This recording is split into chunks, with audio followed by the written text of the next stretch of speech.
Hello everyone, welcome to my another video. It's day 31st of 150 days to RRB PO and clerk preparation. जैसे कि आप सभी को पता है कि आज 1 अप्रैल है एंड हमारे पास सिर्फ 120 डेज बचे हुए हैं, जिसमें हमें अपने सारे सिलेबस को ख़त्म करना है एंड प्रैक्टिस वगैरह। मतलब जिन्होंने जनवरी से शुरू कर दिए थे उनके लिए तो बेस्ट है, ऑलमोस्ट सारे सिलेबस कंप्लीट हो गए। लेकिन जिन्होंने अभी से स्टार्टिंग करी है अप्रैल से, तो भी वो ज़्यादा लेट नहीं हुए, वो चाहो तो अपने स्टडी को कंटिन्यू कर सकते हैं। यहाँ मैं सुबह का जो भी काम था वो ख़त्म करके ब्रेकफास्ट किया एंड आज का जो है ये मेरा टू डू लिस्ट है, जिसको कि मैंने रात में ही बना के रख लिया था। इस टू डू लिस्ट को फॉलो करना है आज मुझे। तो सबसे पहले मैंने घर ही पे इंग्लिश का सेशन अटेंड कर लिया। क्लास जो था किंजल मैम का था, एम्बिशन बैच है, उससे मैंने इंग्लिश शुरू किया। आप चाहे तो मैम की पेड क्लास को परचेज कर सकते हैं। बेसिक टू हाई जा रही है, मतलब बहुत अच्छा पढ़ाते हैं कि चीज़ें आपको एक ही बारी में समझ में आ जानी है। तो मैं इनकी इंग्लिश को फाउंडेशन इनकी इंग्लिश से कर रही हूँ, क्योंकि ना मेरा जो इंग्लिश मैं इधर उधर से पढ़ी हुई हूँ, तो मुझे लगता है कि कहीं ना कहीं मुझे एक फाउंडेशन की ज़रूरत थी। तो मैंने अभी से स्टार्ट कर दिया ताकि जून जो है फर्स्ट वीक तक इनके सारे क्लासेस ख़त्म हो जाने हैं एंड उसके बाद जो है मेरा सिर्फ प्रैक्टिस बचे। मैंने फटाफट से इंग्लिश के नोट्स बनाए। नोट्स बनाते टाइम ही ना, अब मैं क्या करती हूँ, नोट्स बनाते ही टाइम अपना रिवीजन भी करती जाती हूँ एंड ये सब ख़त्म किया। ये सब ख़त्म करने के बाद जो है मैं रिवीजन करने बैठ गई थी। यहाँ पे मैम कुछ क्वेश्चन दिए थे जो मैं पहले खुद से सॉल्व कर रही थी एंड आंसर को नोट कर रही थी कि मुझे लगता है सभी मेरा को यही आंसर करना और चाहिए मैम जब का आंसर मैम कहाँ तक दे मैच रही जा हैं रहा है कुछ कि खुद से सॉल्व करेंगे। तो मैं हमेशा जो है वीडियो को पॉज करके पहले खुद से ही सॉल्व करती हूँ कि कहाँ तक मतलब मुझसे हो रहा है, सही हो रहा है या नहीं हो रहा है।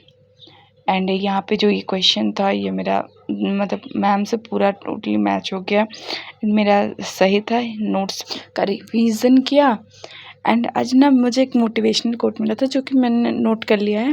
वो है कि तू पार वहाँ तक जाएगा, कि तू पार वहाँ तक जाएगा और युद्ध पताका छाएगा, जब आँखों में निश्चय होगी तब जीत तेरी प्रबल होगी, तब जीत तेरी प्रबल होगी। तू सूरज की भांति चमकेगा और दुनिया फेरे खाएगा, जब जिस्म तेरी बंजर होगी तब जीत तेरी प्रबल होगी, तब जीत तेरी प्रबल होगी। ये जो है ना, सौरभ सर गए थे पटना में, तब उन्होंने ये कोट चुनाया हुआ था।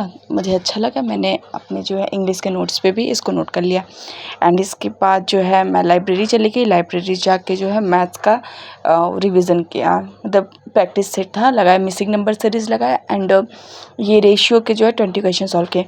मिसिंग नंबर सीरीज़ को मैं ज़्यादा ही फोकस करती हूँ, क्योंकि आप सभी ने अगर टेस्ट दिया होगा RRB PO का, ये प्रीलिम्स का, तो उसमें देखा होगा कि मिसिंग नंबर सीरीज से 4 to 5 क्वेश्चन मतलब आते ही आते हैं। मेरे पास अभी नया वाला मतलब पता नहीं आया हुआ है टेस्ट या नहीं, मतलब मेरे पास जो है पुराना है, लास्ट ईयर का है टेक्स्ट बुक का सब्सक्रिप्शन, मैं उसी से देती हूँ। तो उसमें मैंने जितने भी सेट देखे हैं उसमें से 4 से 5 क्वेश्चन तो मिसिंग नंबर सीरीज़ के मुझे दिख ही गए हैं एंड मुझे लगता है मुझे ज़्यादा हार्ड वर्क करने की ज़रूरत है, क्योंकि मिसिंग नंबर सीरीज़ में से छूटा ही जा रहा है, 1-2 क्वेश्चन छूट ही जा रहा है हर बारी। और यहाँ फटाफट से जो मैं GA का नोट्स बनाने लगी, क्योंकि GA का क्लास अटेंड कर लिया था, तो इसके बाद नोट्स की बारी थी, तो मैं नोट्स बना रही। एंड ये मेरी लाइब्रेरी की ना जो है लाइट सडनली गायब हो गई।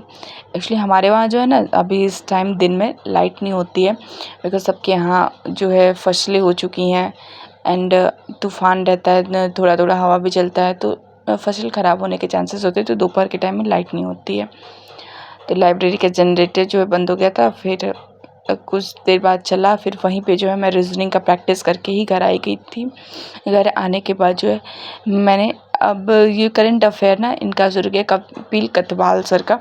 मेरे जो फ्रेंड्स हैं उन्होंने बहुत लोगों ने बताया कि इनका बहुत बेस्ट होता है, तो मैं 1 अप्रैल से शुरू इनका की हूँ। इसके बाद निमिषा मैम का जो है एडिटोरियल देखा, कुछ से एनालिसिस किया।